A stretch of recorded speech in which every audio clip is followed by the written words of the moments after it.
किसी जमाने में राजस्थान की सीमा पर बसा एक छोटा सा गांव था, सीतापुर।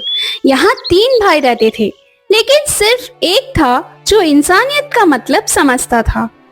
ए, सुन ले तू गोकुल।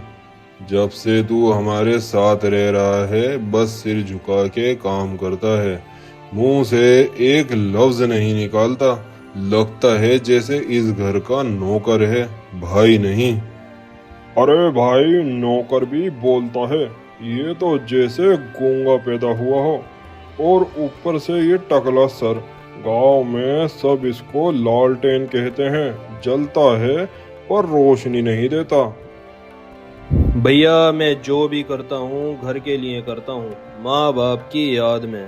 ये घर जिंदा रखना चाहता हूँ, चाहे तुम मुझे कितना भी दुत्कार लो, मैं अपना कर्तव्य पूरा करता रहूँगा।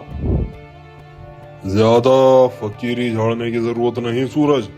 अगर इतनी ही समझ है तो अपने लिए अलग झोपड़ी बना ले, तेरा पवित्र दिल वहीं ठंडा रहेगा। और हाँ, अगर अब की बार गाय ने चारा कम खाया तो समझ लेना खाना नहीं मिलेगा तुम्हें। भूख तो फिर भी सह लूँगा भैया, लेकिन ये जो तुम्हारी आंखों में अपमान की आग है ना, उससे हर रोज जलता हूँ। जब घर ही चले तो आदमी बाहर कहाँ ढूंढे साया। लेकिन कुछ लोग होते हैं जो अंधेरे में भी दिए जलाना जानते हैं। रात का समय, सूरज अकेला बैठा है आंगन में। हे भगवान, अगर मैंने किसी का दिल दुखाया हो तो मुझे सज़ा दो, पर अगर मैंने सच में सिर्फ सबका भला चाहा है तो मुझे बस एक मौका देना, एक ऐसा रास्ता जहां मैं अपने नाम की नहीं, अपने कर्म की पहचान बना सकूं। अगले दिन का सवेरा सूरज गांव से निकलता है।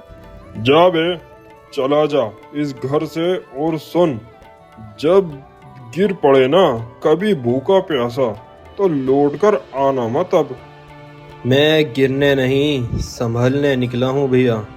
और जो इंसान सच के साथ चलता है वो अकेले नहीं होता, खुदा उसके साथ चलता है। गांव से दूर जंगल की सीमा, दोपहर का समय। जब इंसान अपने घर से निकलता है तो वो सिर्फ दीवारें नहीं छोड़ता, वो अपनी उम्मीदों को खुली जमीन पर चलाना सिखाता है। कभी सोचा नहीं था कि जिस घर को मैंने अपनी दुनिया माना, वहाँ से एक दिन यूं बेघर हो जाऊंगा। पर एक बात तो है, अब जो भी करूँगा वो अपने विश्वास के दम पर करूँगा, किसी की छाव में नहीं, अपने हौसले की धूप में कर चलूँगा। सूरज एक पत्थर पर बैठा है। पास ही एक बूढ़ा आदमी बैठा है जिसका नाम साधु बाबा। बेटा, चेहरा तो थका हुआ है पर आंखें अब भी चमक रही हैं। कहाँ से आए हो और कहाँ जा रहे हो? बाबा, मैं अपने घर से निकला हूँ क्योंकि वहाँ इंसानियत की जगह नफ़रत ने ले ली थी। अब वहाँ रुकने से अच्छा लगा अजनबी राहों में चलना सीख लूँ। बड़ा दुख होता है जब अपनों से ही जख्म मिलते हैं, लेकिन बेटा जिंदगी वही से शुरू होती है जहाँ से लोग सोचते हैं कि सब कुछ खत्म हो गया। मैंने अपने भाइयों से प्यार किया, लेकिन बदले में तिरस्कार मिला। अब मैं चाहता हूँ कि कोई ऐसा रास्ता मिले जहाँ इंसान को इंसान समझा जाए, बिना नाम, बिना शक्ल, सिर्फ दिल से।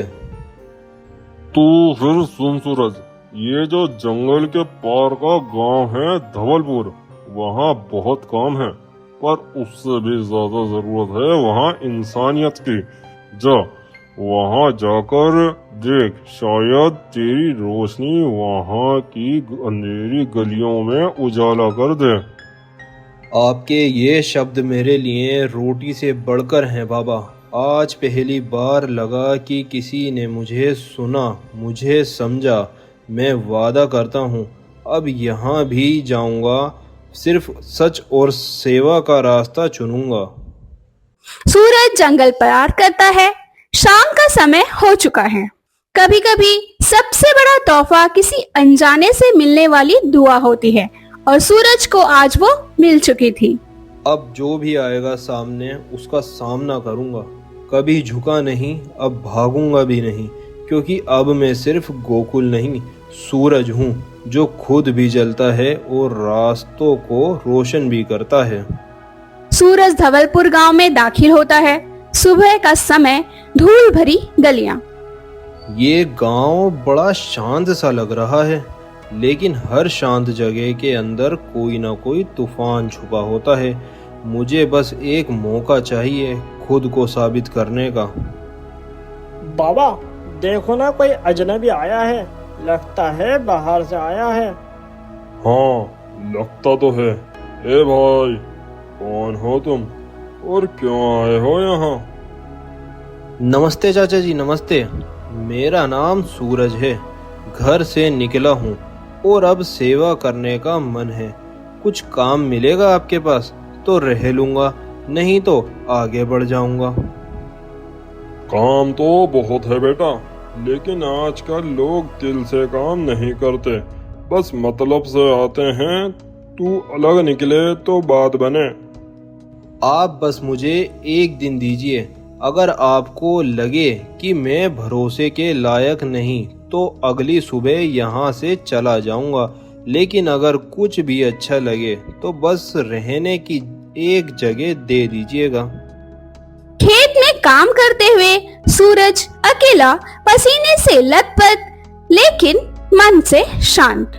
जिसके पास खोने को कुछ नहीं होता, उसका हर पसीना सिर्फ मेहनत नहीं बल्कि उम्मीद की बूंद होती है। शाम का समय, नारायण और अर्जुन सूरज का काम देखते हैं। बाबा बाबा देखो ना, इसने तो अकेले आधा खेत संभाल लिया, ना एक बार रुका ना शिकायत की। हंसता हुआ चेहरा और सच्चा पसीना बहुत सालों बाद देखा है। लगता है ये लड़का हमारे खेत में नहीं, हमारे जीवन में कुछ बदलने आया है। रात का समय, सूरज अकेले बैठा है, हाथ में रोटी का टुकड़ा और कुछ पुराने कपड़े। आज जो रोटी खा रहा हूँ वो किसी दया की नहीं, मेरे अपने हाथों की मेहनत की है, और इस एक टुकड़े में मुझे पूरे संसार की मिठास मिल रही है। आज तो मजा ही आ गया खाना खाने में। ए सूरज, उठ जा बेटा, आज से तू मेरे घर का हिस्सा है। काम भी तेरा है, खाना भी, और अब ये आंगन भी। तेरी सच्चाई ने मुझे झुका दिया बेटा सूरज। चाचा, मैंने तो बस काम मांगा था, आपने घर दे दिया। अब ये वादा है, मैं इस खेत की मिट्टी को भी शर्मिंदा नहीं होने दूंगा, चाहे कुछ भी हो जाए।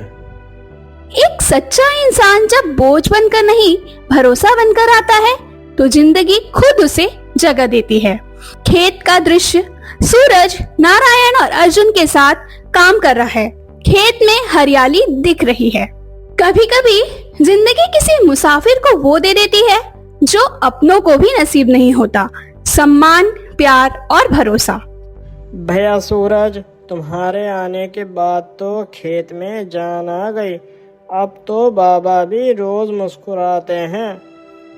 नहीं रे अर्जुन, मुस्कान तो तुम्हारे बाबा की मेहनत में छुपी है, मैं तो बस उसकी परछाई हूँ। सूरज बेटा, तू मेहनत नहीं करता, तू इस खेत को जीता है। इस मिट्टी से तू बात करता है, वो भी फसल दे देती है। गांव का चौपाल, लोग बैठकर बातें कर रहे हैं।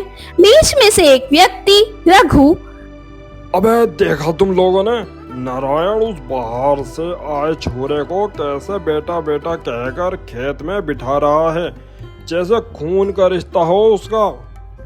पर रघु भाई, वो लड़का वाकई मेहनती है और ईमानदार भी है। इसी ईमानदारी के नाम पर ही लोग मूर्ख बनते हैं। देखना, यह सूरज ज्यादा दिन टिकेगा नहीं। शाम का वक्त, सूरज अकेला नदी किनारे बैठा है, हाथ में अपनी माँ की पुरानी तस्वीर। माँ, देख रही है ना, आज पहली बार किसी ने मुझे नाम से पुकारा, किसी ने अपना कहा।